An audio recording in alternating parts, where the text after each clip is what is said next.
grabbed his medic bag and started running up the ladder to get on the roof. And Kevin's like, oh, and he's running out with like paper towels and stuff.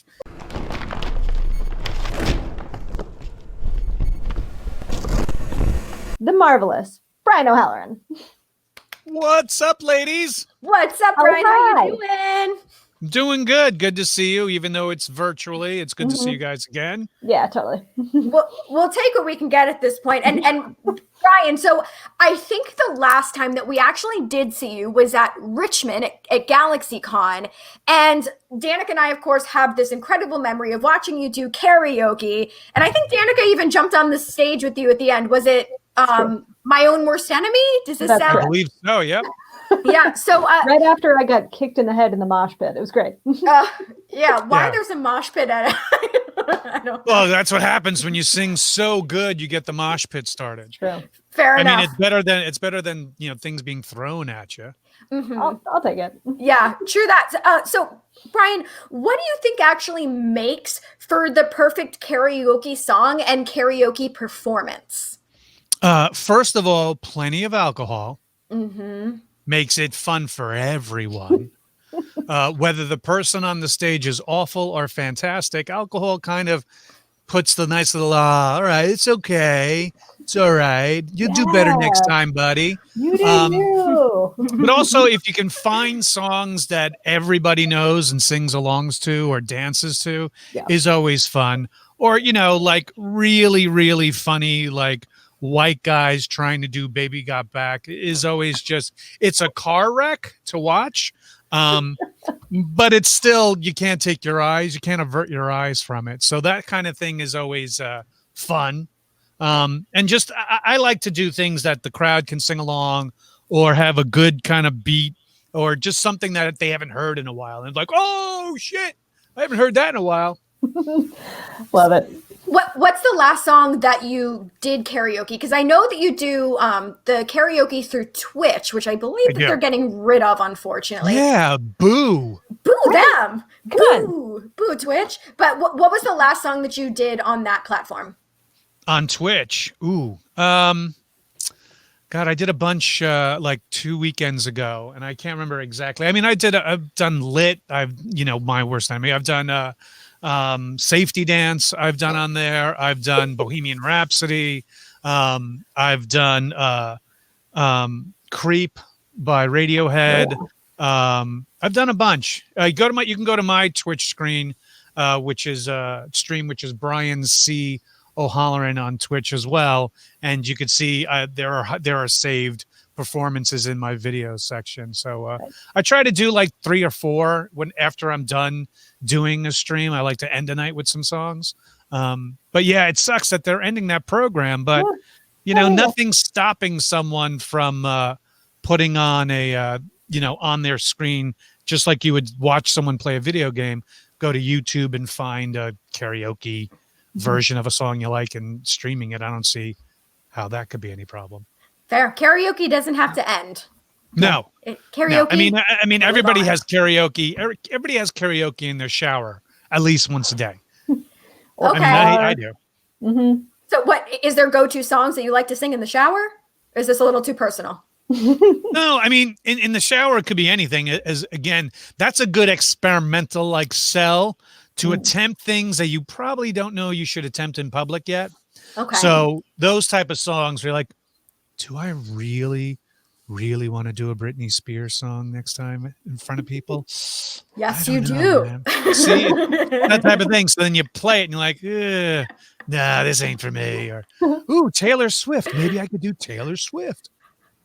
And you find out, today, can I hit that G or not? Correct. See, that's depending on how well you're showering is how well you can hit a note. Exactly. You have to prepare in the shower first.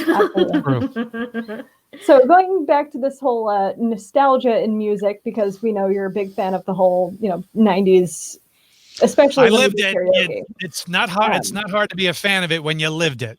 It's 100% true. Do you remember the first album you ever bought? I remember my first CD I ever bought. First CD when CD players were out, and it was like, oh my God, what's this technology CDs? First CD I ever bought was Pink Floyd Dark Side of the Moon, just because it's a classic and you need something to listen to and watching Wizard of Oz. And first DVD I ever bought was Clockwork Orange, Kubrick's Clockwork Orange. So I remember renting that with Danica, like probably when we were a little bit too young to understand what we're like, oh, they're drinking milk. Very nutritious. Little did we know. They're beating up a hobo. Oh my God, they're raping a family. Grand. Yeah, and then in college we went as female droogs. We sure did. Which, as it's terrible to say, is just always hot. Just I mean, it pretty much was. We pulled it off. Don't know what the cod piece is covering, but all right, it's cool. You can wear one. You do cute little mini skirts, Brian. There you go. So, okay, if you could resurrect a band from the 90s, what do you think would be a good band to resurrect? Ooh, Soundgarden, but then I'm literally having to resurrect someone. What, too soon? Ow. Too soon? A little bit. Yes, ouch. Just you obviously used the word resurrect. Yeah, I sure did. So, yeah. Chris Cornell had such a unique type of voice that I loved Soundgarden, and if I could see them come back. I mean, Nirvana is another band that if you could bring them back, there's many more pieces to put together on that one. But those type of bands, I think, those things, I think are the types of music that I would love to see come back. Old school Beastie Boys, bring them back. 90s band. I mean, they're really 80s, and they're still around. Public Enemy is always fun to watch. Cypress Hill, those were my 90 bands. Little bit of column A, column B. Unfortunate that so many of the ones you mentioned, you would have to also literally resurrect people for that to happen. If we're gonna play the game, I'm gonna use the technicality of resurrect. That is the word. Nirvana, I'm down. Yeah. I do have a dude on my neck chain here who did that allegedly resurrected. So it's true. There he is. Yeah. And if he can do it. If he can do it. As a Jew, you have to explain this whole thing to me. I don't understand. Okay, so Brian, what made you decide to actually jump on the Twitch platform? Because that's something that you've been, taking advantage of a lot during this COVID time. I'm gonna give credit where credit's due. It was the pestering of one Mr. J Muse. Jay himself was like, "Yo, you got to get on the Twitch, bro. It's awesome. You play video games, right?" I'm like, "I do." "Yeah, but now you can play it with other people and stream, and then eventually, you get money and shit." I'm like, "Oh, really?" So Jay does it a lot. His streams are awesome, and so I've been watching. I watched him first to see, all right, what's really going on. Because to be honest with you, in the 90s, when me and my friends were video gaming, and we preferred PC gaming over consoles, but we played our consoles as well. But we used to LAN. We'd hook up all our computers and LAN games and stuff. And so now to see that this generation can do that and then somehow weirdly get monetize this whole thing. Kudos to everybody who Twitches and makes it successful like that. Because it's hard to constantly having to come up with content and to make it fresh and interesting for the viewer to watch or participate in. Like if I play Among Us, let's say, I like to get people who are in my chat to then join my Discord and then get on board and we, murder each other and lie about it, which is, the American way. That's the dream. That's what's happening in life right now. Parallels. If I can't get out of this house to murder people, God damn it, I'm going to do it on a space station. Heck yeah. I mean, I don't see anything wrong here. Virtual murder. There's no similarities to why it's the perfect time for that game to be released. I don't see it. You know what game is not being played on stream? What? Tapper. Because the bars are closed. You don't know Tapper? Classic 80s game? You're a bartender and so many people keep coming up to your bar and you have to make sure you give them drinks. Okay. Classic. When you get off this, go look up Tapper. Oh my. Classic game. The working man game. It's about a bartender just trying to make sure people are getting their drinks. But the joke is lost on you now that you don't know the game. Yeah, no, I suck. Sorry. All right. Well, continuing with the horrible theme of the coronavirus. So right before it hit, you and Jeff Anderson were beginning to do conventions together. So we're wondering if you have any like stories from any of the ones that you did get to do together. We only did 2. We did the very first one was end of February, beginning of March, which was up in the Detroit area called Astronomicon 3. A really really awesome con. It's put on by the producers of Insane Clown Posse and Twisted. Whoop, whoop. So Magic Ninja Entertainment puts on this convention up in the Detroit area every February. The first one, there was a blizzard. I didn't go to the second one, which was last year. And even though there was a blizzard, like 10 inches hit, fans came out and it was a huge success. Second one I didn't go to, but it was a huge success. And then this one that just happened. And then we went a week or 2 later to Richmond, Virginia, where it was his second one for GalaxyCon. And it was a big success. But that's when the news was starting to come out of this virus in China and Wuhan.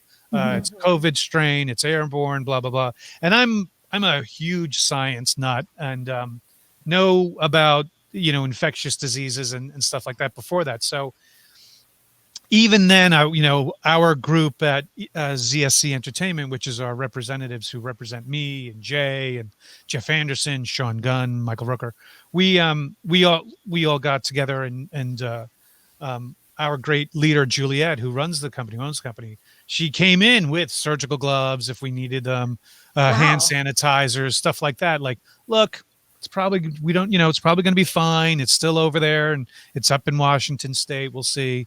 But if you need it, we have all these things. We had, wipes, disinfectant wipes and everything. And so then it was after that things went downhill. But as far as Jeff really enjoyed it. At first, he was hesitant. He's a very private guy. He's a very shy guy. Funny enough, he's completely kind of opposite what Randall is in the movies. I'm more the sarcastic, outgoing wise ass. And so when we first did the very first con in Detroit, we had about maybe 8 offers for both of us, but he only agreed to do like 3 or 4 at that time.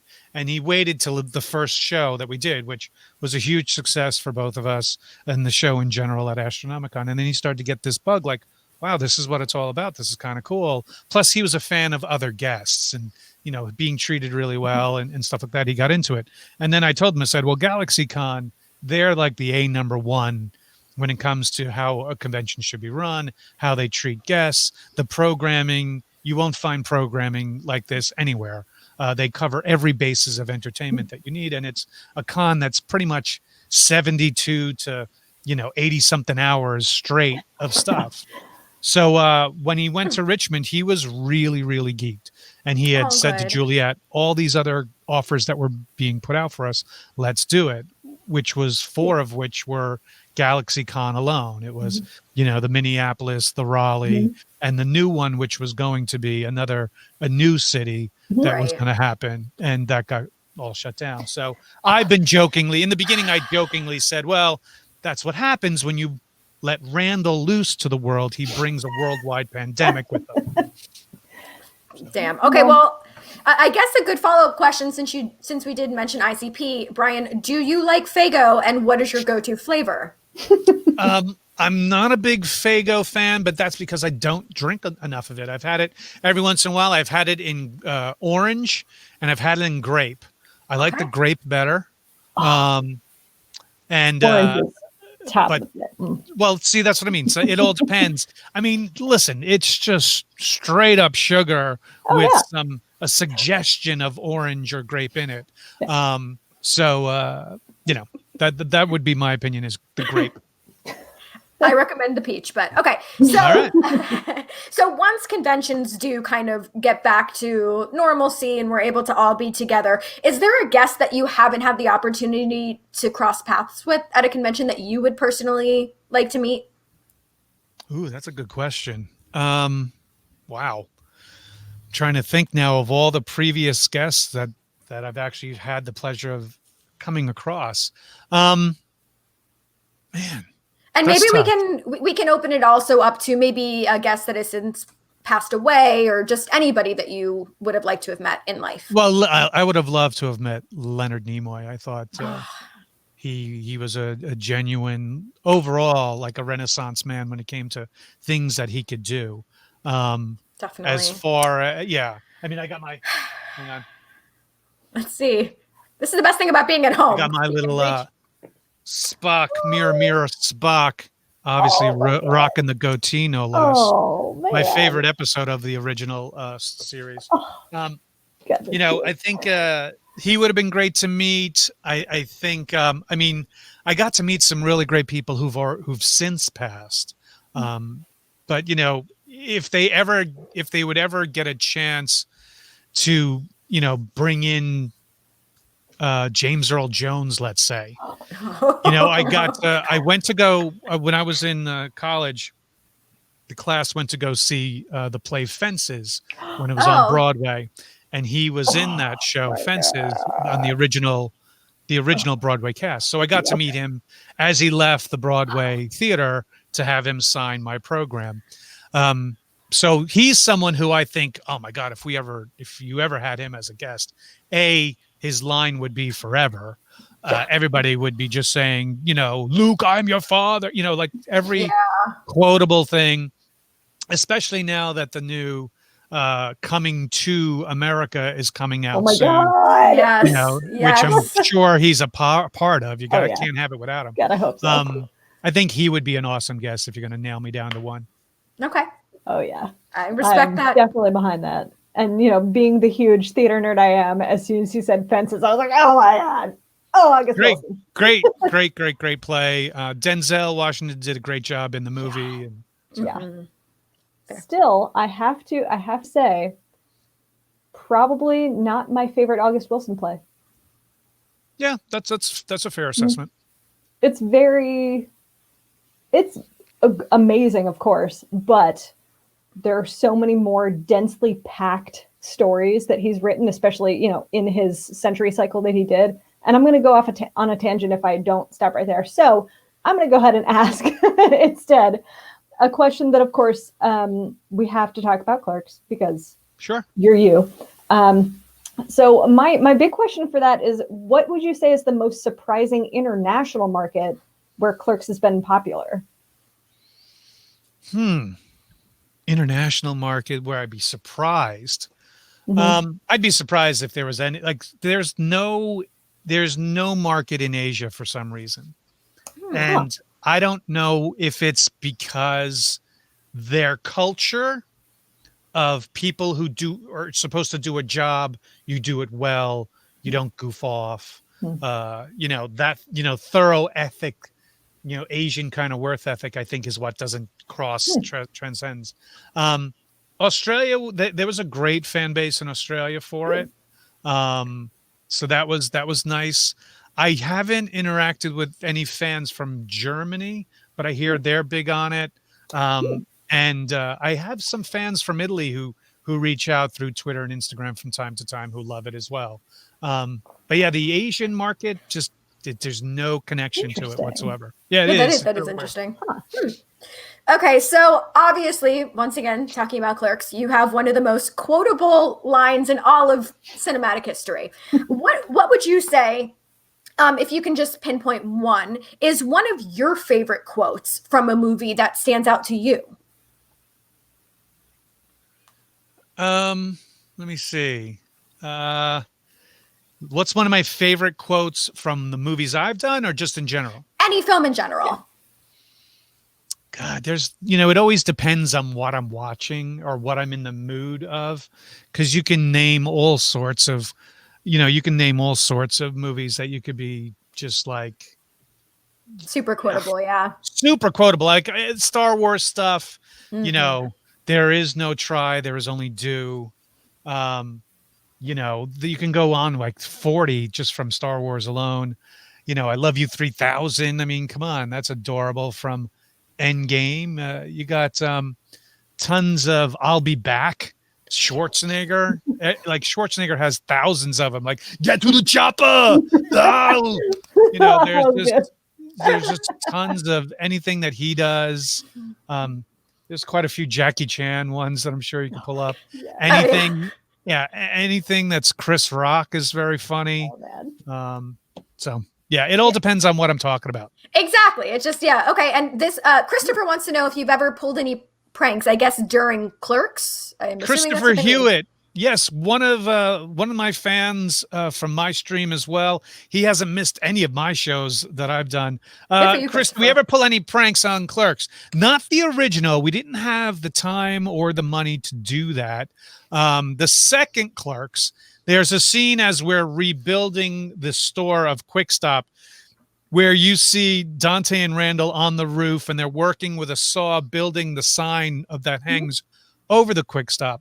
It literally was the last shot of the whole movie was doing that shot up above on the roof. So Jeff came up an idea, told all the production team, told the medic, told everyone that we were going to prank Kevin by pretending that Jeff had cut off his fingers with the saw. So Kevin is in the store in what's called Video Village. It's monitors of the camera showing what the camera's seeing as it goes action. He's got the headset on to listen to the dialogue. And it's, Jeff with the saw and zing, right? And he's like, ah. And then I was to shout down, oh my God, we need a medic. And then the medic on cue grabbed his medic bag and started running up the ladder to get on the roof. And Kevin's like, oh, and he's running out with like paper towels and stuff. And when he got to the ladder is when we were like, prank. Psych. Yeah, so that's the one that I can remember. There were smaller pranks on set on Clerks 2, a lot that Jay Muse pulled on people. But that's the last one, and I think the most impactful one that we did. Oh boy. So going into your acting both on and off screen, I was curious, what's been the most challenging scene you've worked on, and whether that's because it hit a chord emotionally or because it was too far afield, and because of that role or a particular scene, in what ways would you say you've grown as an actor because of it? Early in my film career, there was a film produced by Kevin, written and directed and co-starred one of his good friends, Brian Johnson. If you're a fan of comic book men, he's the one with the big long white beard. Oh, okay. But before he was the big white bearded guy, he still is one of the best friends of Kevin Smith, and he wrote this film about the logo of Kevin's company, View Askew Productions, which, if you remember in the very beginning of the original Clerks, as an animated scene, clown comes into a room, there's a kid playing with a ball, he goes behind a dressing screen, and then he gets changed and comes out in this bustier and fishnet stockings and heels thing. So Brian and Kevin were at his office one day. That logo, the small logo, is on the original poster of Clerks, and Brian Johnson just shooting the shit with Kevin's like, what do you think that guy's story is? And Kevin's like, I don't know, but why don't you write it? And so he did. He wrote this script called Vulgar. And there was a scene, it's a character about a young man who's a party clown for kids, who's not making enough money doing that gig, decides to become a party clown for adults called Vulgar. And his first gig goes horribly, horribly wrong. And you see the ramifications of what happens after this event. So the event that happens in the movie led me down a trail of researching what happens when a guy who gets assaulted like this and what's the real ramifications mentally and stuff like that. And, thoughts of suicide go on and stuff like that. So in filming those scenes, he survives the incident. And when he gets home, him just coming to grips what had just happened. That is something emotionally that I was going to a dark place that I didn't think I could get to. That when I did get to it, it was a very, very dark place, and then getting out of it to continue on. So in researching and talking to people who had survived issues like that and going through that. So if you get a chance, it's great after this weekend's Thanksgiving dinner, bring grandma, the whole kids around and watch this movie Vulgar. No, it's a very dark and depressing in the beginning, but very uplifting dark comedy. So if you get a chance to see it, though, see the unrated version, not the rated R version, we only did a rated R cut because there was this place that used to go to get movies called Blockbuster. Kids, ask your grandparents about it. You'll find out. I still got my Blockbuster card, but you briefly mentioned Thanksgiving. So do you have like a Thanksgiving side that you're most looking forward to, or a Thanksgiving tradition that you typically get to do? Maybe not necessarily this year, but well, the Thanksgiving tradition that I love is actually the Saturday before Thanksgiving. So it just passed. Would have been what me and my friends do is Friendsgiving. So the house, our friends in Jersey City, New Jersey, house, hold it. They cook the turkey, and it's mostly 2 turkeys. We get about 28 to 30 people over to their place, and it starts like people can arrive at 2:00. Where there's a bunch of us who really like playing poker, so we play poker. 6:00, all the poker stops, and we start cooking. We start serving dinner. Everybody brings sides, desserts, drinks, and we all have a checklist of who's bringing what, so no one doubles up on stuff like that. So that is a tradition that we've been doing for, I want to say 12, 13 years now. And that's something I horribly missed for this year. And my mom makes the best carrots and turnips, parsnips and turnips and stuff like that. And those are a traditional Irish root vegetable kind of sides that they like to put on it. So I miss that. And but I look forward to next year being even more thankful that we've gotten through this once we do. I'm thankful this Thanksgiving. I'm just thankful for the most part that my immediate family and people around me are getting through this the way they can. And to those who are on the front lines, the healthcare workers, the nurses, the doctors, the technicians, Yes, everybody who's taking the swabs of all this. I'm very thankful that we have people out there who still are doing this for us. Thank you for mentioning that. Okay, so before we get into the game, we have another question. This is actually from one of my ex-boyfriends from high school, Peter. Who would be your dream Friendsgiving guest or guests? Hey, Peter. Hi, Peter. Who would be my dream? Ooh, I wouldn't mind sitting down. Some directors. So I'd like to talk to George Lucas, James Gunn, I think, and the Wachowski brothers, and then the Russo brothers. Sister. Yeah. Okay. Wow. That's amazing. That would please invite us if that happens. That would be like the ultimate superhero fantasy space. And Peter Jackson, you might as well throw Peter Jackson in on that too. He can I come think too? that would be I think that would be like the ultimate. You know how they have that company that does this thing called Masterclass? Oh yeah. Where you log in and you get to see these videos of different people in their field telling you how to become them. It's that type of thing where I think people would lose their minds, and that could literally be a pay-per-view event. Oh yeah. Instead of watching 2 dudes hit each other and try to kill each other in an octagon, I think the nerd version of that would be that.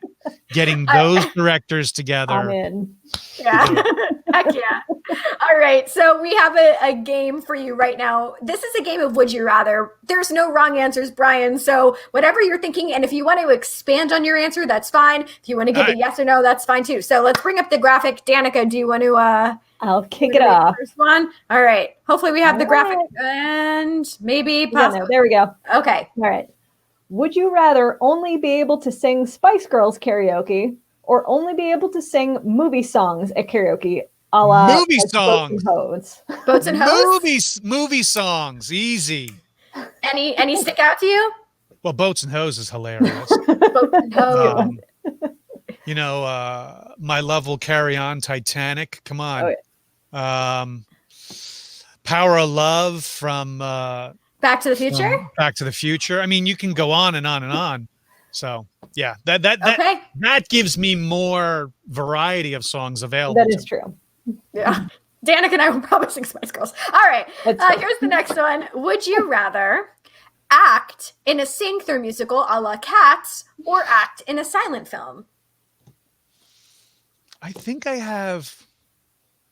God, that's a tough one because I love silent films and I love the art not mimes, but the art of telling the story without saying words.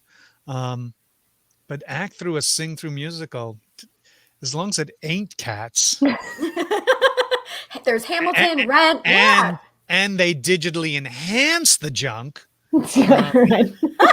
That instead of removing the junk, I'll go with sing through musical. Okay. So I have to ask, do you have a favorite musical? I'm a big fan of Godspell. That's a fun one. Oh. I've done that. I've done Fiddler on the Roof. Sound of Music. You can't help when you throw Nazis in a musical, and Then also the producers, of course. Yeah. Yes. Springtime. I literally just rewatched that movie 2 days ago. Don't be stupid. Be a smarty. Come and join the Nazi Yeah. party. All right. Like I could see Frankenstein, the Mel Brooks Frankenstein being a musical. God, Young Frankenstein. Oh, Young yeah. Frankenstein. Yeah. All right. Who's reading next? Is it you, Danica? Yep. Okay. All right. Oh God. Would you rather have mashed potatoes served by Hanson, like from Scary Movie 2, Chris Elliott's character, or eat turkey in a can a la Bob's Burgers? Turkey in a can. Yeah, Really? I think I'd have to go with that too. Yeah, I did. I'm Scary Movie. Not a big fan of nope. Yeah, he just looks like COVID. Like, and like he's licking his fingers. I love how gross Chris Elliott always is able to be. Like, I don't know how one person can be that gross. You're probably too young to remember when he was always on David Letterman on NBC, and he would come out and do the most weirdest, hilarious sketches for Dave, and that's what blew him up, was him being on David Letterman. Nice. And he's hilarious in every role he does. Oh yeah. I'm on a whole David Letterman kick, so I'm gonna go back and have to watch those. I think David Letterman is the best interviewer of all time. But anyway, that's a whole nother. That's a whole nother thing. All right, he's funny and deep at the same time. Yeah. He is, and he gets people to answer things that I don't think that they normally would because of the level of comfortability. But also, he looks like Santa now. Oh, yeah. You can't deny Santa. Put you on the naughty list. Oh, well. All right, here's the next one. Would you rather, okay, this is awful, forget your lines on stage or have a wardrobe malfunction on stage? Wardrobe malfunction. Because I can still get through a play with a wardrobe malfunction. Forgetting your lines on stage, which I've seen, I personally have never done it, knock wood, but I've saved situations. I had once in college, it's a 3-act musical called The Robber Bridegroom. And act 1, these two opposite, Romeo Juliet kind of scenario, opposites meet. That's act 1. Act 2, they discuss and they fall in love and they discuss about their wedding. Act 3 is when they've already been married and blah, blah, blah. They decided after act 1 to start act 2 with act 3 dialogue, that they're already in love and blah, blah, blah, and been married. And then my character had to run out there and be like, so I hear you guys are up for a wedding soon. Ooh, I can't wait. And they were like, oh, yeah. So there's forgetting lines, and then there's forgetting what act you're in. Oh my God. So I will take a wardrobe malfunction any day of the week.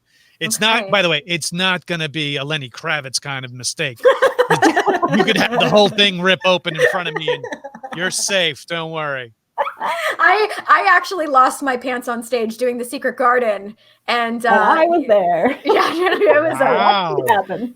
Yep. All right. Here, Danica, you're doing the next one. All right. Would you rather have Dante show up in the Marvel universe or be the janitor on the Death Star? Oh, pain. Now here's a Sophie's Choice if I've ever seen it. Oh, that's a good one.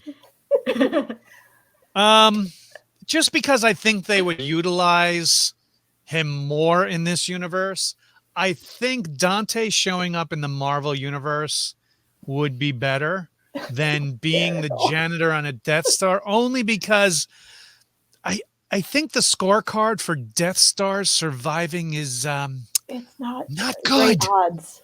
The odds are not. Meanwhile, in the Marvel universe, now that we've eliminated the snap, and if I've survived the snap and re-snap, I think I could see Dante being one of these guys at Shield, or someone who's like, just the information guy doing the surveillance. He goes, yeah, he came into the store. He bought 2 packs of cigarettes and a cup of coffee. You're welcome, Marvel. That's a great idea. Yeah. Come on, James Gunn. James, I'm a friend of your brother's. Come on, bro. Throw a brother a bone.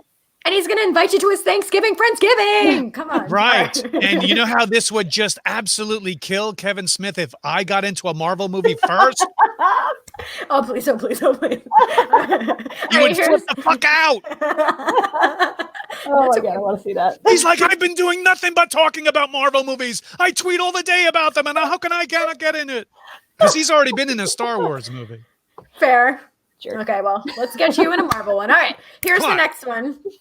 Okay, would you rather have to wear a Moobies uniform every day or eat a Moobies burger every day? There we go.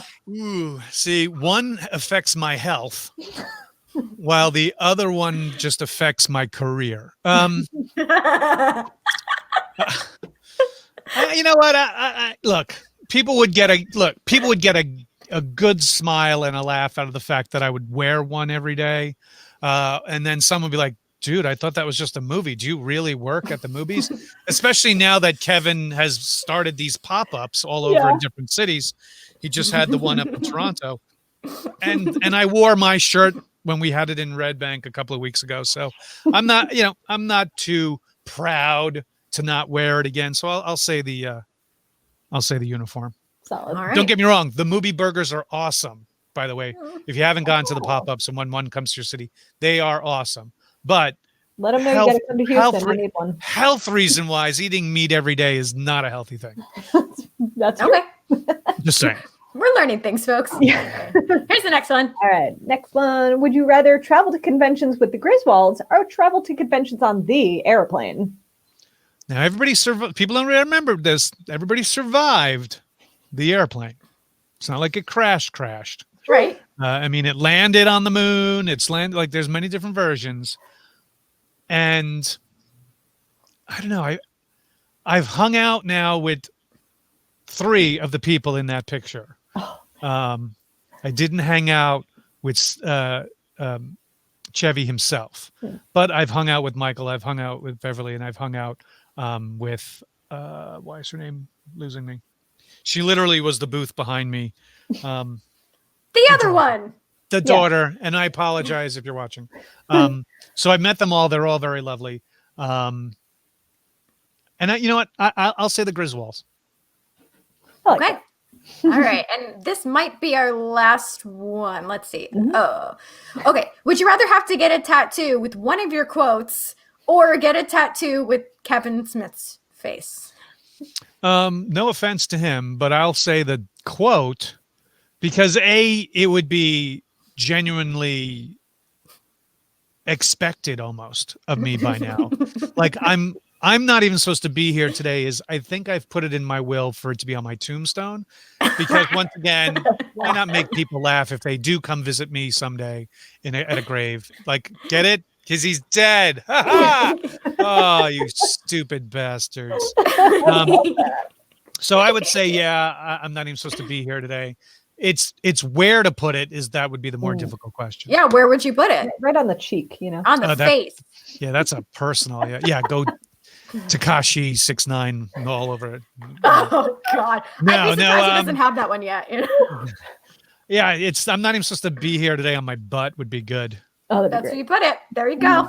On the butt. All right, cool. I think that was the last one. Yes, was it? Okay. Yeah. So, Brian, before we wrap this up, is there any final thoughts you want to leave us with here today? Well, first off, listen, I am so thankful that you guys are doing this. I miss you guys terribly. I miss the convention world in general terribly. But we all got to do what we got to do. If those are looking for something to uplift yourself, I have a movie out that is now out everywhere called Right Before Your Eyes about a guy struggling with alcohol addiction. You can find that on Amazon. You can find it on all these other DirecTV, Optimum, Blue Ridge, Midco, Cox, RCN. It's a really, really good job.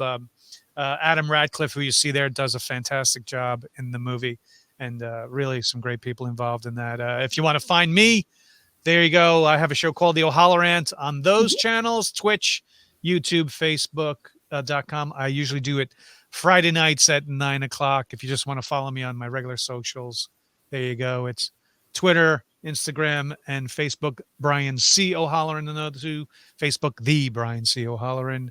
And I just want to say is, look, wear your mask, wash your hands, stay 6 feet apart. It's not a conspiracy. It's not a hoax.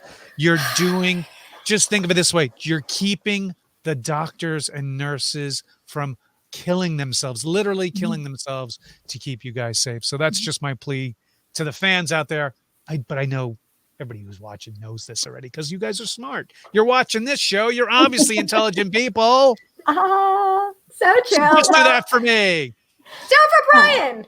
Don't do it for anyone else. Just for Brian. Because I want to see you guys in person. I want to hug you guys again. I want to take photos standing next to you. Listen, back in the day, it was just, there was a thing called con funk, and that was it. And if you had too much fun, you caught contagion, and you had a con cough. I don't mind having just that again. That's fine. You know, the guys who play video games, who are in that game room that's like 72 hours at the cons, that are little gamey at the end of that weekend. I wouldn't mind smelling that again, to be honest with you. So just get out there, because if you stay home and do this for now, we can all get together and really enjoy movies. We're missing the new Wonder Woman, people. Tenet was supposed to be a $1 billion movie. We didn't get to have a $1 billion movie. There's so many cool nerd things. Yes. Yeah. All sorts of things. Comic-Con San Diego had a whole bunch of shit lined up. So come on, people. Come on. Everything has to get back to normal, and it's all based on our behavior and our behavior only. All right. I'm going to get off my soapbox. No, I love it. Thank you so much. Yeah, Danica, do you want to go over our upcoming guests that we have coming up? All right, let's do it. So Friday the 27th, we've got the fabulous designer Haley Page. Nice. Then on Saturday, that's actually going to be at 10 a.m. We've got Ryan. 11 a.m. Eastern. 11 a.m. Eastern. Yes. Yeah. Is Ryan Roxy, who is another one of Alice Cooper's guitarists. Nice. Then we've got the fabulous Kevin McNally on Tuesday, December 1st. Nice. You didn't use the... On Thursday, December 8th, we've got the fabulous Josh Segarra and Hurricane Helms. And then on Thursday, December 3rd, we've got Gangrel, who of course we're very excited about. He's a blast. Oh my God, love him. Yeah. And then on Thursday, December 10th, we have Matt Riley and Derek Frank, who are both bassists for various bands. Avril Lavigne and Gwen Stefani. So, but yay! Thank you guys so much for joining us. And Brian, hopefully, when everything resumes, we'll have to plan a nice big karaoke medley and start the mosh pit. So, We Are the World is a good one. Okay. If we get out of this alive, We Are the World. There we go. Okay, I call the Cyndi Lauper part, but there you go. Perfect. Fabulous. We are in fact the children.